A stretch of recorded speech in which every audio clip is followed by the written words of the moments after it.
Thanks very much for staying with us. Time now for Eye on Africa with me, Georgia Calvin-Smith. Tonight, Nigerian labour unions mull over whether to go ahead with a major strike after President Bola Tinubu offers a wage hike and other offsets to the rising cost of living.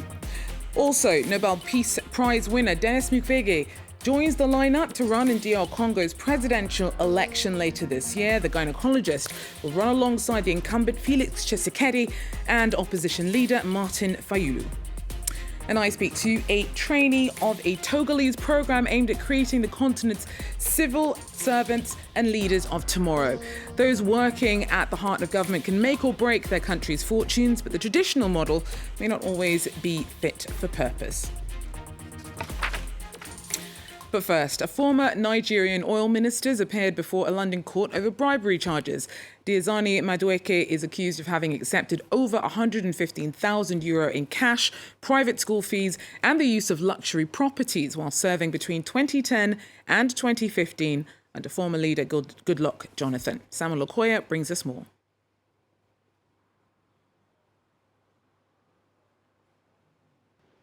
Dr Denis Mukwege is facing charges of bribery in return for awarding multi-million-dollar oil contracts while she was a minister. Part of the allegations against her center on funding a luxury lifestyle through bribery. This includes luxury goods, flights on private jets, the use of high-end properties in Britain, and purchases from upmarket London department stores. Her corruption trial in London adds to several corruption cases against her back home in Nigeria. The Nigerian government accused her of perpetrating some of the worst forms of corruption that took place while she was in office between 2010 and 2015. She was made to forfeit expensive properties, including luxury houses and jewelries, worth about $40 million. The former minister is the second high-profile Nigerian politician to face prosecution in Britain in recent years. In 2012, James Ibori, a former governor of the oil-rich Delta State, was sentenced to 13 years in prison for fraud and money laundering that runs into several $1 million. Public officers in Nigeria are notorious for corruption. Some estimates say Nigeria loses about $15 billion annually to corruption. The oil industry, which contributes the bulk of Nigeria's revenue, is the main source of the looted public funds. Samuel Okoye there for us. Now, meanwhile, Nigeria's top labour unions were mulling over their response to a package of proposals from the government aimed at offsetting the spike in living.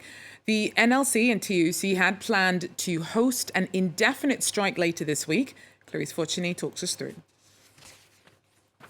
Bola Tinubu started his presidential mandate promising to fix Nigeria's economy and taking tough decisions, ending years-long subsidies for fuel on his first day in office. But 100 days later, public hunger is swelling. Nigerians are today struggling with surging inflation and fuel prices that have tripled. Speaking in a national broadcast to mark Nigeria's 63rd Independence Day anniversary, President Bola Tinubu said his painful reforms were necessary to help revive Africa's largest economy. I wish today's difficulties did not exist, but we must endure if we have to reach the good side of our future. Faced with growing discontent and the threat of major strikes across the country by labor unions, he had to compromise. For the next 6 months, the average low-grade worker shall receive an additional 25,000 naira per month. Some welcomed the increase, but others said it was not enough given the rising cost of food, housing and transport. An average person on the streets can't live with 55,000 naira. How much is even a bag of rice? A bag of rice is almost 38,000 naira. The strike call is adding pressure on President Tinubu, but its effects will be especially felt by the 210 million people who already were grappling with economic hardship.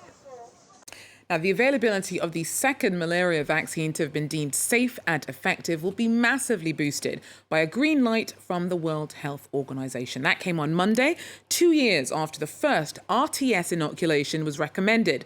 R21, developed by the UK's Oxford University, has been given the stamp of approval.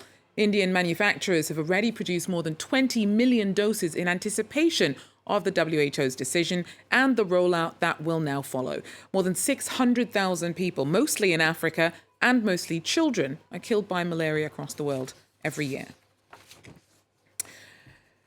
Nobel Peace Prize winner Denis Mukwege has joined the lineup to run in DR Congo's presidential election in December. The gynecologist is internationally known for his work with rape victims. He's also earned a reputation as a vocal critic of leadership in his homeland. Clem has more. It's to the cheers and cries of his supporters that Dr Denis Mukwege announced he was running for president. On Monday, the 2018 Nobel Peace Prize laureate, known for his work against sexual violence, declared his intention, condemning the state of the Democratic Republic of Congo. Hours later, he spoke to France 24. Our country is in a very bad way. A very bad way, quite simply because of a security situation that is becoming alarming.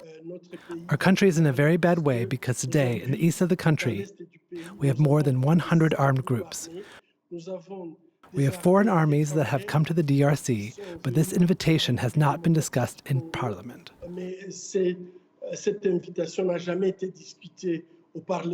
The surgeon-turned-presidential hopeful will be facing off against two veteran politicians. Incumbent President Félix Tshisekedi and Lamuka coalition opposition member Martin Fayulu. Son of the former head of the opposition, Etienne Tshisekedi, President Félix Tshisekedi is running for a second term. The ruling majority, the Sacred Union of the Nation, designated him as their official candidate on Sunday. Comrade Félix Antoine Tshisekedi Tshilombo has been nominated and invested as candidate for President of the Republic. The nomination is based on the wish to see Félix Antoine Tshisekedi finish what he started as the head of the Democratic Republic of Congo. In 2018, he ran on an anti-corruption and authoritarian platform. His adversaries, such as Martin Fayulu, say he failed to keep his promises. On Saturday, the member of the opposition threw his hat in the ring for the 2023 bid. He came in second during the controversial 2018 race and has been contesting the results ever since. Fayulu said that even though the opposition failed to have the electoral roll re-audited, its pressure had produced some progress. We are going to continue to fight to demand greater transparency in the elections. Potential candidates have until the 8th of October to declare their election bid before the Congolese people take to the polls on December 20th. Now, good leadership is not just about those on centre stage. What's going on behind the scenes is also really important and key to creating the strong institutions at the heart of a country's economic and social development. Now, there are always exceptions, but unfortunately, too often, public administration models on the continent come in for criticism.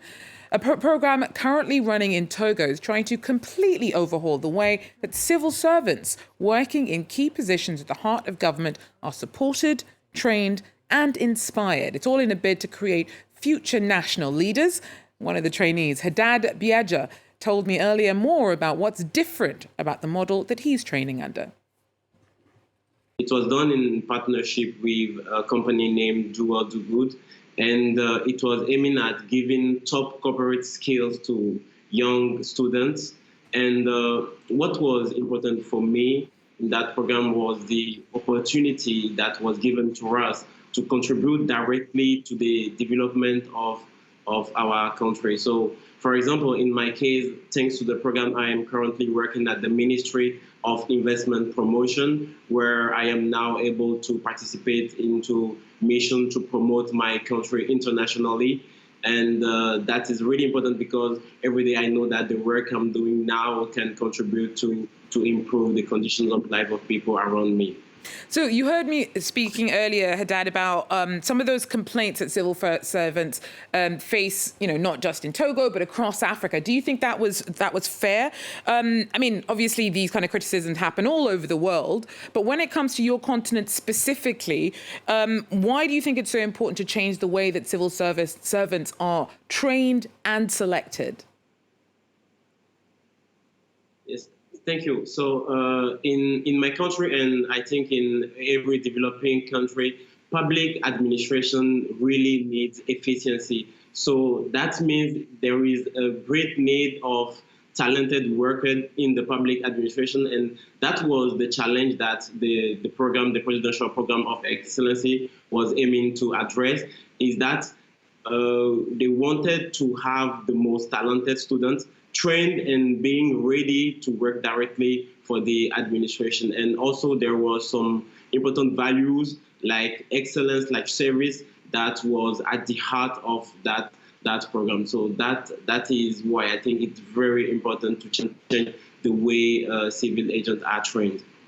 You're saying they're the very best students, but how do you make sure that programs like these don't just keep on, putting forward the same kind of elite, privileged people who might have access to these kind of programs? How do you make sure the programs like this are accessible? Yes, thank you. First of all, I want to point out that the program was very selective. I remember we were more than 2,000 applicants, but they take out only 20 out of us. And although the program was really selective, I consider that it's a chance for me. So I understand that it's really important to make it accessible. But what is comforting me is that the program is on open call. It's on independent selection. So it's a really equal opportunity for every young student in master's degree in Togo. And moreover, currently the program is still ongoing, and everywhere there is a batch of 20 students that is being trained. And currently we have more than 100 students that had been trained already.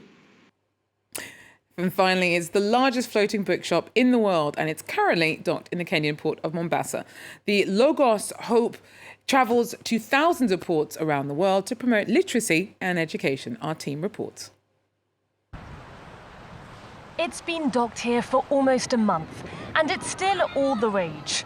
Every day, Logos Hope welcomes hundreds of children who come with their parents or on school trips.